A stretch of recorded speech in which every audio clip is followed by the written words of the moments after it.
নমস্কার বন্ধুরা, আমি আবার একটা রেসিপি নিয়ে চলে এলাম।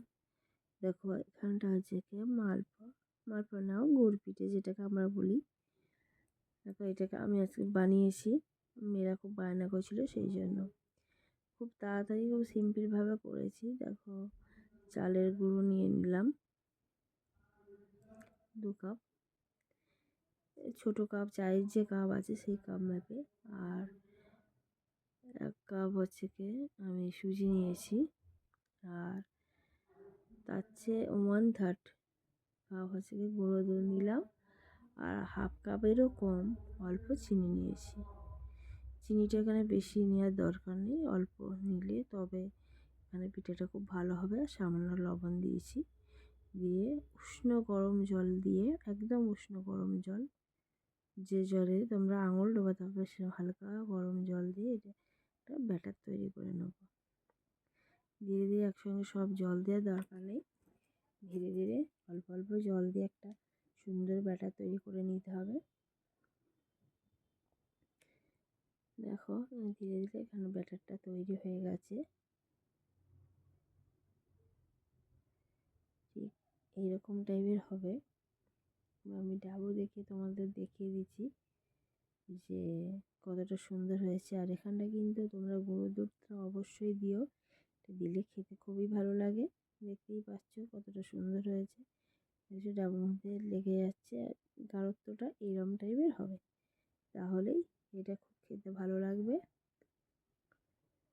দেখো যেহেতু আমার সময় বেশি ছিল না, মেয়েরা একটু বায়না করছিল সেই জন্যে তাড়াতাড়ি আমি এটা করে দিয়েছি। দিয়ে একটা 10 মিনিট আমি রেস্টে রেখে দেবো। ও পাশে একটা কড়া বসিয়ে দিয়েছি, দিয়ে সাদা তেল দিয়েছি, দিয়ে তেলটা গরম হয়ে যেতে দেখো ডাবুতে করে আমি এটা দিয়ে দিচ্ছি তেলের মধ্যে।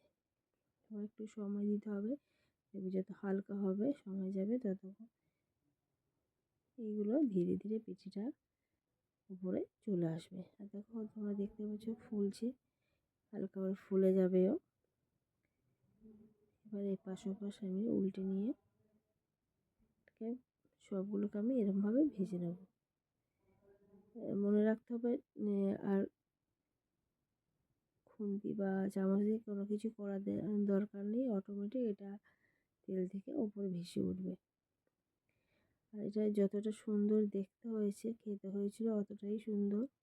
দেখতে পাচ্ছ অনেক ফুলে গেছে ঠিক লুচির মতো, কিন্তু লুচি একদম পাতলা হয়, এটা তো পাতলা নয়, খেতে খুবই ভালো হয়েছিল। দেখো এবারে এইভাবে আমি সবগুলোকে তুলে নেব।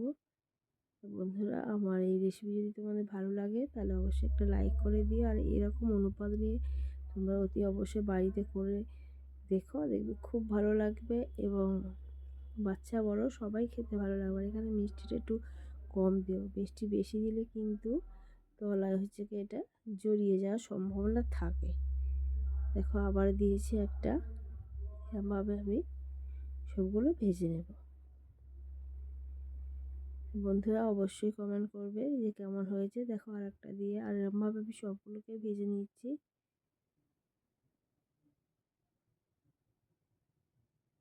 আর এই 2 কাপ চালের তোমরা এখানে ময়দারও ব্যবহার করতে পারো, ময়দা দিয়েও খুব ভালো হয়।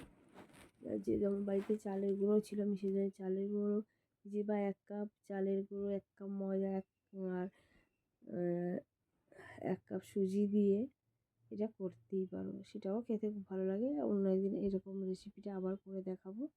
তা বন্ধুরা দেখো আজকের রেসিপি আমার মোটামুটি এই পর্যন্তই। এরকমভাবে সবগুলোকে ভেজে নিচ্ছি।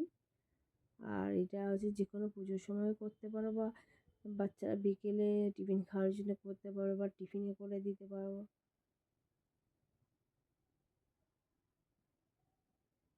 দেখো সবগুলো ভাজা হয়ে গেছে প্রায়, এবার আমি তুলে নেব। তা বন্ধুরা আজকে এই পর্যন্ত, আবার নতুন রেসিপি নিয়ে চলে আসবো। ততক্ষণ তোমরা ভালো থেকো, সুস্থ থেকো। আর আমার ভিডিওগুলো প্লিজ বন্ধুরা তোমরা দেখো, আমার পাশে থেকো।